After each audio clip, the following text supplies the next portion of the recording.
ఈరోజు ఉదయం church of Christ fellowship చర్చ్ను గౌరవనీయులు MLC doctor Dasoju Shravan garu, BRS party incharge Shri Moses garu మరియు షేక్పేట్ డివిజన్ బీఆర్ఎస్ పార్టీ నాయకులు శ్రీ అబ్రహం ఎర్రాల గారు సందర్శించారు. ఈ సందర్భంగా చర్చ్ సభ్యులతో మాట్లాడుతూ ఎమ్మెల్సీ డాక్టర్ దాసోజు శ్రవణ్ గారు గత బీఆర్ఎస్ ప్రభుత్వంలో క్రైస్తవుల అభ్యున్నతికి అనేక సంక్షేమ కార్యక్రమాలు అమలు చేసిన విషయాన్ని గుర్తు చేశారు.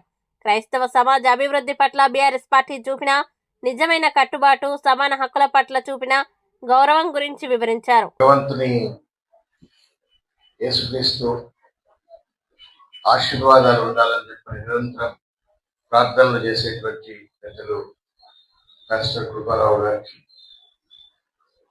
అమ్మ పాస్టర్ రావులమ్మ గారికి, అదేవిధంగా ఈ చర్చ్ లో ఉన్నటువంటి సంఘ సభ్యులకు అందరికీ కూడా పేరు పేరున హృదయపూర్వకంగా నమస్కారం. Praise the lord, praise the lord, praise the lord.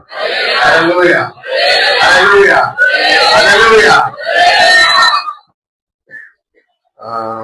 ముందుగా నేను సోదరుడు మోసెస్ గారిని హృదయపూర్వకంగా నేను ధన్యవాదాలు తెలియజేస్తున్నాను. నా ఇంటికి వచ్చినంత సంతోషం ఉంది నాకు. అంటే నాకు వారికి చాలా దగ్గర బంధం, అనుబంధం. తక్కువ కలుసుకున్నా ఎక్కువ లోతైనటువంటి బంధం. వారికి నేను కష్టకాలంలో అందుబాటులో లేకపోయినా బహుశా నేను ట్రావెల్లో ఉన్నప్పుడు అందుబాటులో లేకపోయినా మన్నించండి, హృదయపూర్వకంగా మన్నించండి. ఇవాళ నేను ముందుగా నాకు ఇది బాగా ఇష్టమైనటువంటి ఋతువు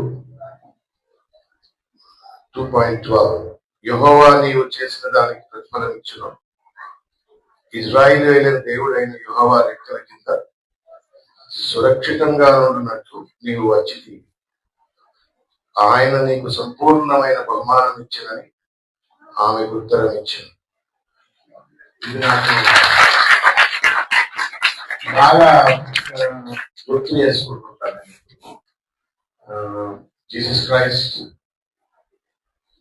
is a God who struggled all his life. నాకు 3 పదాలు గుర్తొస్తాయి జీసస్ క్రైస్ట్ జీవితం గురించి, వారి గొప్పతనం గురించి ఆలోచించినప్పుడు మనందరం కూడా జీవితంలో పోరాటం చేస్తాం. ఎట్లా పోరాటం చేయాలో ఆయన పోరాటం చేసి చూపించినారు. కాబట్టి స్ట్రగుల్ అనే పదం ఒకటి గుర్తొస్తుంది. వారి